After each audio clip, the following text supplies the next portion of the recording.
Hi and welcome to Philanthropy Impact's Walk in My Shoes member series, where today we are hosting a virtual conversation exploring the important role that women who have transformational wealth have in the area of philanthropy and social investment. This series is carefully curated in short discussions aimed to inspire and inform. Our aim is to ensure we are providing you with relevant and interesting thought leadership and discussions in the philanthropy and impact investing space to bring to your clients. This is just one of the many benefits of being a member of Philanthropy Impact. For those of you who don't know me yet, my name is Zofia and I'm the moderator of this series and your member concierge. Please do connect with me if you want to know more about our membership or the training that we offer or how to collaborate with us. I'll share my email in the chat and it will be at the end of the recording too. Before we make a start, I just want to remind you that this session is recorded and will be available on our YouTube channel. So they are a great resource for you and your clients and also anyone wanting to create positive impact from across the spectrum of capital. However, they are just 30 minutes, so the session goes very quickly. And so if you're watching live, we do encourage your participation in the chat, but please forgive us if we don't get to all of your questions posed in this time. Today, we are hosting another conversation session with two incredible women who are making huge strides for change in the world. It's my absolute pleasure to welcome our member, Cristina Ljungberg, and I hope I've said that right, co-chair of the Maverick Collective, and Cristina will be joined by Natasha Müller, a next-gen impact investor, philanthropist, mental health activist, and former board member of Philanthropy Impact. Thank you so much for joining us today. I will now hand over to Cristina to make us start. Thanks, Cristina. You bet. Welcome, everyone. I am Cristina Ljungberg. I am a philanthropist and impact investor from The Case for Her, which is a partnership between two of us co-funders, myself and Wendy Anderson. And we've been funding together for over a decade in the highly stigmatized key women's health issues area, primarily in menstrual health, sexual health and pleasure, and most recently, global access to medication abortion. We take a blended finance approach. We're moving not only grant funding, but also impact investing through debt and equity. We do recoupable grants. We really don't care. We're really just using our funding to de-risk the space of menstrual health for the next group of funders. We fund things like research, product innovation, metrics, human-centered design approach, convenings, a whole bunch of innovation around menstrual health. We're fast, we're flexible, we're highly risk tolerant. We're just interested in, like I said, de-risking the space and addressing the SDGs through menstrual health. And I'm super excited today to be having this conversation with Natasha. I think we have a lot of overlap in our work, that we're both very specifically interested in how to fund in the highly stigmatized health areas, and both taking a bit of a blended finance approach. So welcome, Natasha. And I was hoping if you could kick us off by sharing a little bit of your story and how we ended up here today. So I'm really happy to be here and really grateful that you are, in particular, that are moderating the session. I shared with you earlier before joining that The Case for Her and the work you're doing in gender has informed a lot of the work that we're doing in the mental health space. And I can share a little bit about that in a bit. My personal story, particularly when it relates to mental health. My father had bipolar, type 1 depression, and died by suicide when I was 17 years old. And I inherited at a really young age. And for me, impact investing and investing according to the Sustainable Development Goals was always a thing. But I'm 38 years old now. So like when I was 25, 26, that was not a thing. And given that we're talking to like a group of advisors, you know, when you come to your advisors and you're just like, from the family perspective, oh, I want to do this. I want to invest according to the SDGs. Didn't resonate with them at all. So I think the blended finance approach is also a super interesting one, because when I wanted to talk about mental health, they were like, why don't you just do charity? And I was like, oh, okay, yes, we can do that. But I am also interested in the business models that we can develop around that. I'm interested in advocacy. I'm interested in lobbying. And I think that is the case study that you guys have done at Case for Her. So if I look at the mental health space nowadays, I think since 2017, there's been like a massive innovation in the investment in mental health, but it's been around sort of telehealth, maybe immersive therapies, community, but it hasn't really provided the returns, either impact-wise or finance-wise, that we had the hopes for. It certainly hasn't addressed the concept of quality of care. And so we're perhaps in the Act 2 version of that. And I would be super interested to hear your perspective from the gender perspective, because, given Roe v. Wade and everything that's happened, I feel like we're in certain stages in the development around that. So when I look at, I kind of blabbed on there without a overarching point, but when I look at the mental health space, I think that we are like in the second half of that. And I think philanthropy has brought us here. It has developed those business models, and those business models are the ones that we can invest in. But now we need to develop that further. And again, to your point about blended finance, that's the point. So we need to invest in research. We need to invest in advocacy. We need to invest in the convening, bringing private entities together with the public sector to be able to create the business models that investors can really come on board with kind of institutional funding. Amazing. Can you share a little bit more kind of the start of that journey? Did you come to this originally from a philanthropic angle, and then did that evolve in some way? Or did you know that this is how you were going to do this work? How did you end up? Because my impression is, I think we're taking similar approaches. So of course, my impression is that you're being quite strategic about how you're moving your funding, which includes being extremely flexible. So I'm just curious. I mean, of course, I'm happy to jam on this a bit, like how we ended up there. But yeah, I'm really curious about how you ended up here, being so flexible and risk tolerant, to be honest. Okay, I'm going to be completely honest. I didn't know what the hell I was doing when I started this out. Yeah. And That's what I want to hear, because it's honest and it's true. And I think, our audience needs to hear that, because, I know for me and my co-funder, like there just was not this supportive network, I think that we needed. So how in the world did you navigate that? I'm so glad you said that. And also like John Pepin, who I'm going to kind of harass because I know he's in the background here behind Philanthropy Impact. He always tells me, he's like, Tash, you're a catalyst, you're a networker. I'm like, no. Oh yeah. Little imposter syndrome, we're not doing that much, but we are, if I'm realistic, we are at the forefront of that. But it's not because I set out to do this, and I'll be completely honest about it. Like my thinking right now is not what my thinking was 10 years ago. Like, awesome.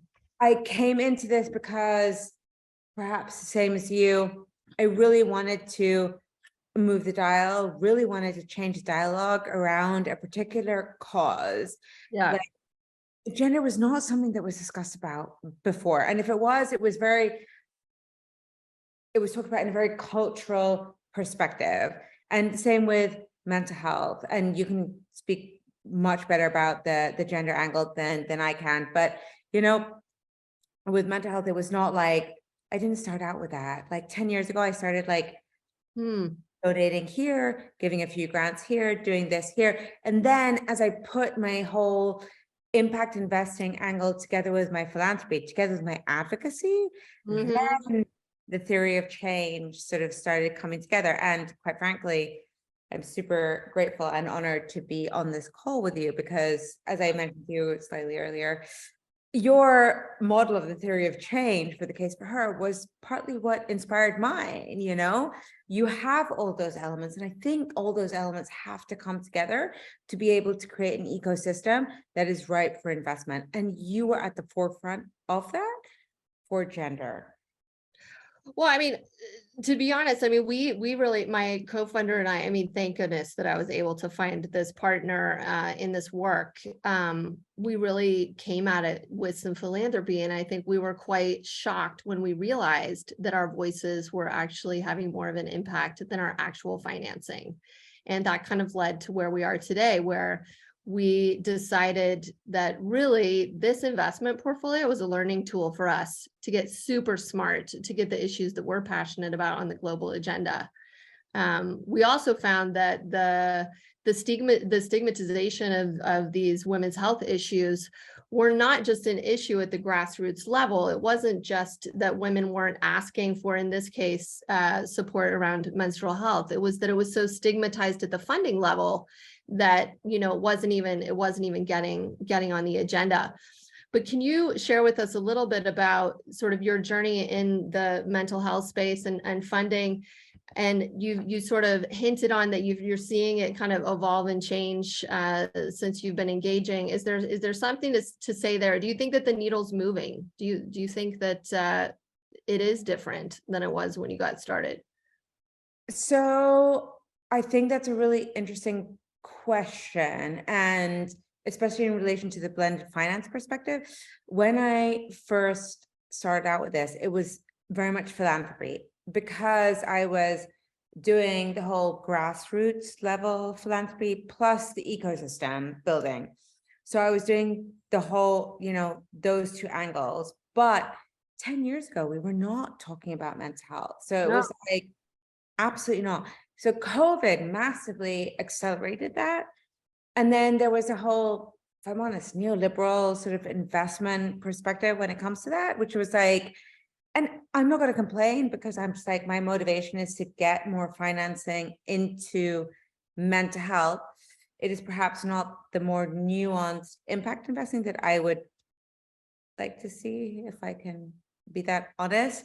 But I think we had to get there, and I think we had to create the business models. We had to talk about ROI. We had to talk about the research. Who is going to pay for what? You know, particularly when it comes to mental health, it's a public-private issue. So it's health. So we're talking about deinstitutionalization. We're talking about community care. What happens if you have like a mental breakdown? Let's put this into perspective and let's bring in real life situations. What happens if someone has a psychotic breakdown?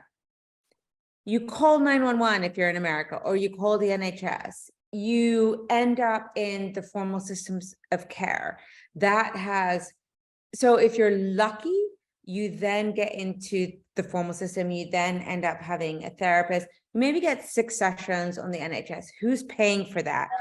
General taxpayer. You know, if you're lucky and you can afford it, you then pay for that with private insurance. But how can we find new models of care that perhaps outcomes-based investing? So, and I don't know if that's something that you've experienced or you've had in the gender space, but if you can say our intervention is going to perhaps reduce depression or anxiety by like 10% or 15%, can the government or the public system then reimburse investors because we're providing a model of care that isn't then overburdening the public sector? Those are the type of models that I'm interested in from an investor perspective. How do we get there? Philanthropy, because the philanthropic contribution will enable us to develop those models. And we're not yet there when it comes to mental health, in my opinion.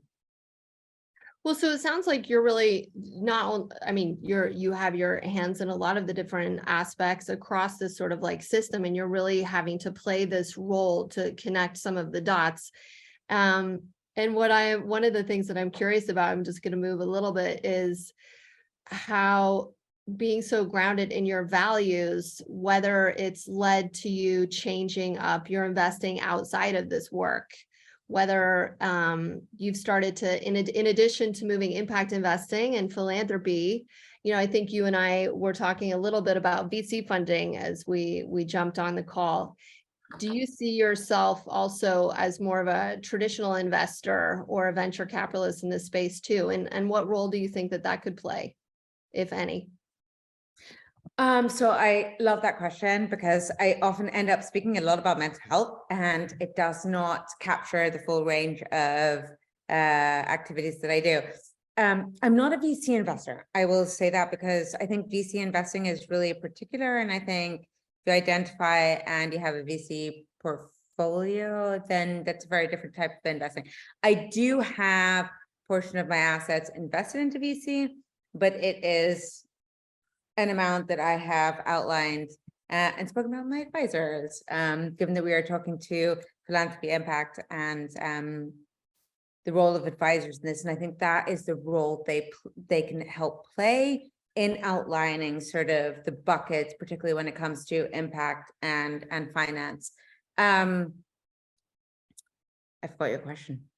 It was just, well, I think I really wanted, I wanted to hook into some of your values. You know, I think and something that has really been part of my own personal journey is that kind of started in philanthropy, and then of course, you know, naturally we became impact investors, and then it's just like gone from there, you know. And I think the funny thing, you know, the case for her, Wendy and I, we show up in a room and we can kind of be whatever we need to be, right? Like we can be a philanthropist if that's what you need. We can be a female philanthropist. I can be an impact investor. I can be a venture capitalist. I can be a femtech VC, you know. And I think we're so aligned with this thing that we're trying to do, right? To like actually move the needle on something specific. And I feel that from you too. And so we're willing to show up in rooms. And I think people don't really know what to do with us because we're really pushing on all these different angles to achieve this one thing. And we're being so flexible and highly risk tolerant about it. And so we find ourselves, yeah, so, you know, we kind of have to ask people, who do you need me to be today to move the needle? And part of that has been really looking at my whole portfolio, not just the philanthropic piece, but the whole portfolio. And I think, you know, the advisors today that probably work beyond just the philanthropic piece, and just ask more questions about can I move more of the significant capital and investment to move the needle on this issue. So I think you hit a couple of points there that really resonate with me. It's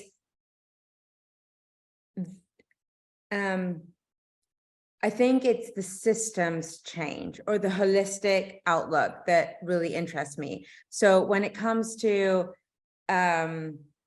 moving the dial, I think that is where I need to focus on, or where we each need to focus on a kind of lane when it comes to being an expert. But at the same time, you can be flexible about where you're what type of capital you're using or what kind of role you're playing. So like if I look at my whole systems or my whole portfolio approach, I invest across all the SDGs.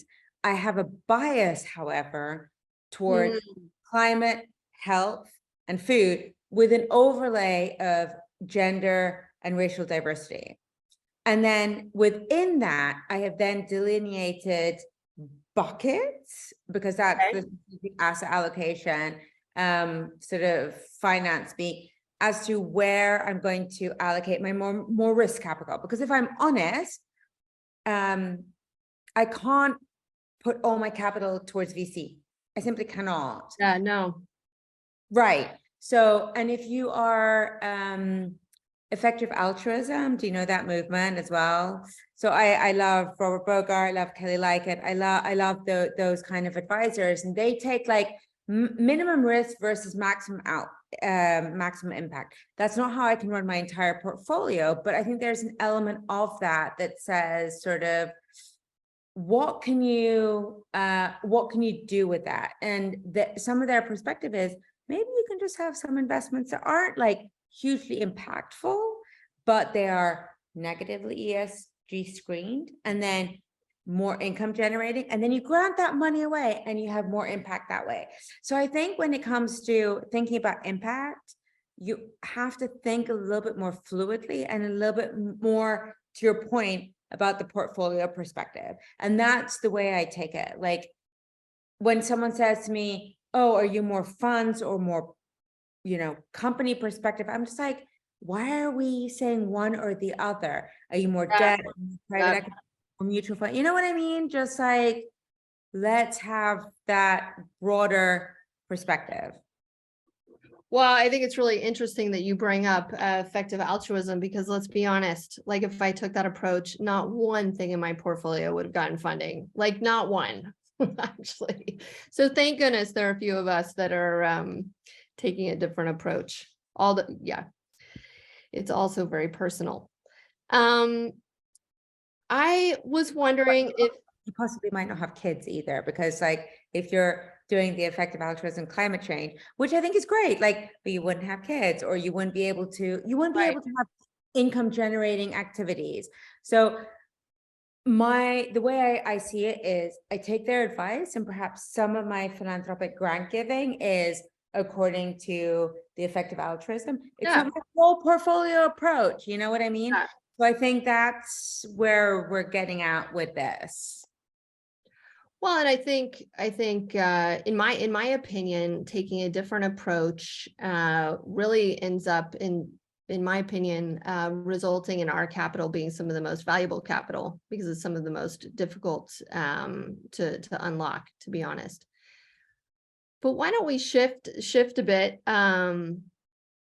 and kind of move the conversation to some of these points I have here. And I'm curious if we do want to go back and jump in a little bit about the role of professional advisors. I think, you know, you and I have been doing this work for long enough that I'm sure that we've run into a few advisors that have really supported us, or that we've really supported in doing a better job advising. What would you like to start with? The role of professional advisors. How can they be more supportive in making this work happen? What do you think would be some of the most like key roles that you would hope for? So or you can take it wherever you want. What do you want to say? So I will maybe take one step back, because I have a perhaps rather unique situation and relationship with my advisor. So I shared right at the beginning that my father died by suicide when I was really young. So I inherited when I was 17 years old. And up until the age of like 25, 26, I invested or had my assets together with my family. I'm 38 right now, soon to be 39. But my point was, I could not match my values with my family. And with 25, I didn't know what my values were. I just knew that like I wanted to do something different. I wanted to invest in solar parks, and I wanted to invest in gender. I wanted to invest in climate. And again, like this is like 12 years ago. I am half Swiss. Try and find a Swiss advisor that knows impact, that knows women, you know, next gens. Forget it. So I picked really quite conservative Swiss advisors to advise me for a very particular reason, given my family history. And I had to bring them on board on the values and impact space. So what I would say when it comes to that discussion, I think it's more about the dialogue that you have with your advisors. Like, if you know the impact space and you know your values and you know what you're going to bring to the table, then you can, and if you have people that you can have open and honest communication with, then I think, you know, you can bring the impact side for that. I look to my advisors to your point about the holistic perspective. That's what I want them to help me with. Liquidity management, buckets, impact. I wrote my IPS with them. How are they enabling sort of the rolling out of financial capital or the rolling out of impact to reflect back on the IPS? That the bigger picture stuff, that's what I look to my advisors for. I don't know how that reflects with you, but like, and also how does my non sort of agnostic, I'm sector agnostic, but how does that then link into my mental health philanthropy? How do the two relate? How can we bring it all together, and how can we consolidate? That's what I look to my advisors for. Wonderful.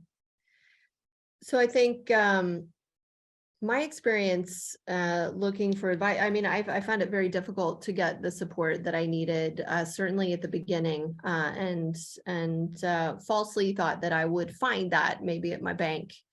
But ultimately, I really leaned on connecting with networks, and very much specifically other networks of women kind of going on this learning journey, trying to find like-minded, inspiring, engaged, individuals that were looking to do this work and do it well. I'm curious if that's played a role for you, if there's something there, or where you go to refresh, to fill up again, because I mean, you and I both know this is hard work, and it's very personal. Like sometimes you need to get some support that's not in the form of an advisor. Yes. Yes, absolutely. I found solace and compadreship in my next gens. So I actively support the University of Zurich with their Center for Sustainable Finance and Private Wealth. So working with other next gens, I think that was really important for me. So other, wealth holders, other impact investors, that was a huge, turning point for me. I joined their cohort in, I think, 2016, 2017. Excuse me. So excuse me. So I've been working with them for a long time. And then Tonic, I think, was also like a massive network for me. So I think for me it was the Next Gen network, and then also a big network of female philanthropists as well, which doesn't, we still don't talk about, and it's still not like a big thing. And we have discussions a lot around next gens, millennials, Gen Zs versus sort of older school philanthropy, and particularly the role of women. And I think there's like a massive generational shift in financing at the moment. So there is a lot of discussion around that. And I think that finding those kind of women that I have been able to discuss that with has been really invaluable for me as well. Amazing, because I've noticed we're having a discussion today about women of wealth and our philanthropy. Do you find that there's a difference, or is there something that you would want to say about that? I do. Your fellow female philanthropists, impact investors. Yeah. I do. And I just I think I perhaps mentioned this in the kind of 50 minutes before we were joining this call. John Pepin once mentioned to me, like, some of the discussions we're having now are the discussions we had like a few years ago, like, around climate and racial justice and gender justice and mental health. And I think part of the thing was like, it was so like, I hate this word, but siloed. And now I think we are having this discussion around different generations and different cultures, and even, dare I say it, bringing the parents on board, or bringing the older generation on board, or bringing men who resonate with feminist ideals, or, I can see you nodding, John, but I think that is what is really changing the dialogue, particularly when it comes to family offices and investing. So I'll be quiet because I think we're at time, but. Well, Natasha, this has been a fascinating conversation, and I can only say that it's been a teaser. I think you and I are going to have to hang out. I'd like to have a 2-hour discussion, but so thankful for this time with you. Thank you so much. Thank you, both of you. Excuse me, that was brilliant. Happy to facilitate another discussion because I think we just scratched the surface. Very inspirational what you are both doing, very impressive. I think there's a lot to learn from your journey and your impact, and I think we should be probably having a further discussion, so thank you. So I'm going to ask you for 30 seconds, final words of wisdom, and then I'll turn it over to Sophie to close it down. Okay, so Natasha. This is like, oh, I hate this part. So what I would say is, I think sometimes we overthink these things. I really do. I think listen to your heart. It's not that complicated. Your values are what you live by, and just aligning your investments, your philanthropy to that is the way forward. So I would encourage everyone to try and do that. Tina. So I wish I forgot I was supposed to think about this, but I'm sure I can come up with something. I mean, a few things. One, partnership, like find your people. That has meant everything to me, to partner with other amazing women philanthropists. I would say take a good look at your whole entire portfolio. To Natasha's point, like, does my whole portfolio actually reflect my values? It doesn't mean that it has to all be high risk, but shouldn't it all be aligned in what you're trying to accomplish? And the last thing, I just think, especially in the Nordics, we need to be making this case that philanthropy is just another asset class with minus 100% return, and it should be deployed as some of the most innovative, incredible capital in a highly risk tolerant fashion. So thanks so much. I'm in awe of both of you. Thank you very much. That was terrific. Sophia. Yeah, thank you. That was brilliant. It was really interesting and really quite emotional, I think, and emotive to listen to. I think people forget how much people put their heart and soul into trying to do good with their wealth. And there's a lot of stuff going on in the background that potentially people don't think about when they're advising their clients in this way. So thank you so much for giving some real colour to that. On that, we are back in a month's time with another Walk in My Shoes. It will be the 12th of June, but we do have a really interesting event coming up this week. If you've not already signed up to it, it's looking at the integrity, impact and values, learning from faith communities. It's a really interesting session that we've curated because we want to kind of understand that there are lots of different ways to give, but it all centers in your values, whether that be faith or not. There is a different faith in there for everybody. So thank you so much. And I will see you hopefully at the event on Wednesday. Bye, everybody.